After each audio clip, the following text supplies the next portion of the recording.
Hello students, इस history के 6 chapter new Kingston and ideas में हम लोग बौद्धिज्म के बारे में जाने और जैनिज्म के बारे में।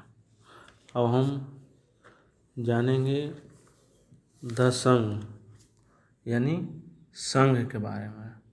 संघ क्या है, इसके लिए बनाया गया था, इसके बारे में हम लोग जानेंगे। तो संघ में जो महावीर और बुद्ध भगवान को ऐसा मानना था कि जो लोग घर को त्याग देते हैं उन्हीं को ही ट्रू नॉलेज यानी सच्चे ज्ञान की प्राप्ति होती है। घर के त्यागने के बाद ही सच्चे नॉलेज, सच्चे ज्ञान की प्राप्ति होगी, ऐसा महावीर और बुद्ध भगवान दोनों ऐसा मानते थे उन लोग। ठीक है। और जो लोग घर के त्याग करके जो कर देते थे उनको एक साथ रहने के लिए ही संघ नामक एसोसिएशन यानी संगठन बनाया गया था। इसी संघ के बारे में हम लोग जान रहे हैं। यानी कि जो लोग बौद्धिज्म या जैनिज्म लोग जो घर को त्याग कर देते थे उनको रहने के लिए ही संघ एसोसिएशन का बनाया गया था, ताकि वहाँ पर एक साथ ठहर सके लोग। वही संघ है। संघ में रहने वाले बौद्धिज्म के लिए बनाए गए रूल जो थे वो विनय पिटक बुक से उससे मिलता है कि किस तरह से रहा जाता है, कौन कौन सा रूल है, उसके बारे में जानने के लिए हमें विनय पिटक कोई ग्रंथ है, उसी से हमें पता चलता है बौद्धिज्म का, बौद्धिस्ट लोग। ठीक है। विनय पिटक जो बुक है इससे हमें पता चलता है कि मैन और वोमैन, जो आदमी और औरत लोग को रहने के लिए अलग अलग व्यवस्था थी संघ में। और संघ में सभी लोग ज्वाइन कर सकते थे, शामिल हो सकते थे। लेकिन इसके लिए उनको अगर बच्चा है तो अपने पेरेंट्स से पूछना होगा, अगर दास है तो अपने मास्टर्स यानी जो मालिक से पूछना होगा, और जो राजा के यहाँ जो वर्कर लोग हैं जो काम करते हैं उसको राजा से, और जो कर्जदार हैं डिबेटर उसको क्रेडिटर से यानी कि देनदारों से पूछना होगा। और जो वोमेन्स हैं औरत लोग उनको अपने हस्बैंड से परमिशन यानी कि अनुमति लेनी जरूरी थी। बिना अनुमति के संघ में ज्वाइन नहीं किया जाता था। ठीक है। इस तरह से संघ में ज्वाइन करने के लिए बच्चों को पेरेंट्स से अनुमति लेना है, दास लोग के मास्टर से अनुमति लेना है, राजा के यहाँ काम करने वाले को जो वर्कर होते हैं उनको राजा से अनुमति लेना है, और जो कर्जदार हुए यानी डिबेटर जो क्रेडिटर से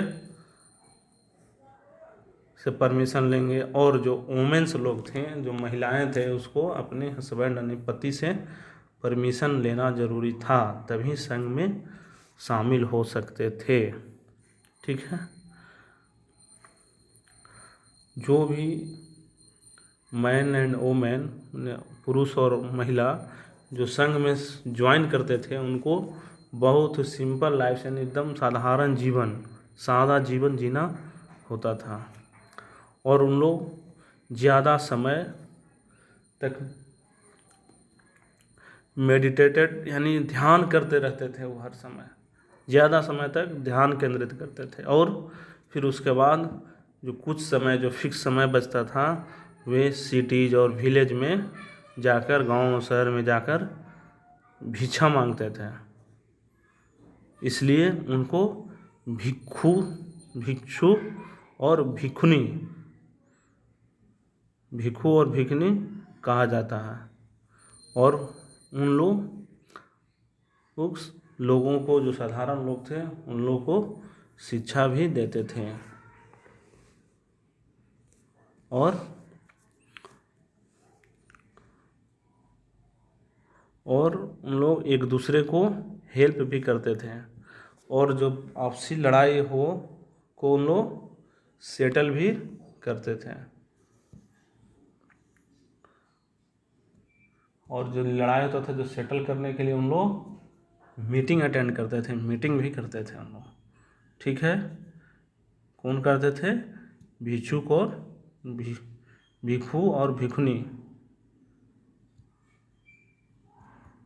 भिक्षु और भिक्षुनी लोगों को, साधारण लोगों को शिक्षा भी देते थे, दूसरे के हेल्प भी करते थे, और आपसी लड़ाई में सेटल करने के लिए उन लोग मीटिंग अटेंड भी करते थे। ठीक है, संघ में ज्वाइन करने में वालों में ब्राह्मण लोग, क्षत्रिय लोग और मर्चेंट्स यानी व्यापारी लोग, फिर लेबर लोग, फिर बार्बर्स, गणिकाएँ और दास लोग थे। इन्हीं लोग संघ में ज्वाइन करते थे। इनमें से कई लोगों ने बुद्ध के एजुकेशन के बारे में, शिक्षा के बारे में लिखे हैं, और कुछ लोगों ने संघ में अपने जीवन के बारे में भी एक ब्यूटीफुल पोएम यानी खूबसूरत कविता भी लिखे हैं लोग जो उन संघ में रहते थे।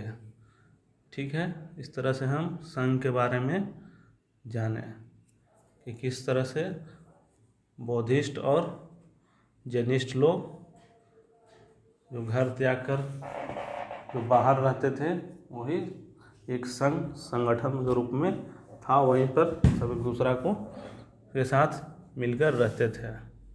ठीक है, और एक बात इसमें हुआ कि संघ में जो रहने वाले जो बौद्धिस्ट लोग थे, उनके लिए जो रूल बनाया गया था वो किस ग्रंथ से मिलता था? तो विनय पिटक बुक्स था, टेक्स्ट था, वो उससे प्राप्त होता है कि किस तरह से हम लोग रहते थे। ठीक है, ओके, आगे जानेंगे हम लोग बिहार के बारे में। ठीक है, ओके।